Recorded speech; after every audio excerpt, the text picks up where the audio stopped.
I, candidate for pledge to refrain from any form of violence, threats, or intimidation during the campaign and election period.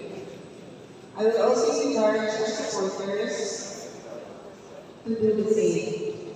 I commit to following all laws, rules, and regulations set forth by the Congress, the local authorities, and other relevant government agencies. I promise to respect the rights of our fellow candidates, the voters, and all other stakeholders involved in the election. I shall refrain from any activity that could disrupt or undermine the democratic process.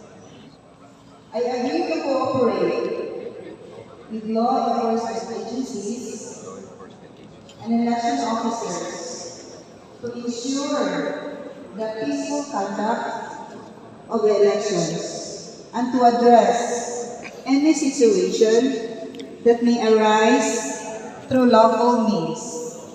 I pledge not to interfere with or manipulate the election results in any way and will respect the will of the people as reflected in the final vote count.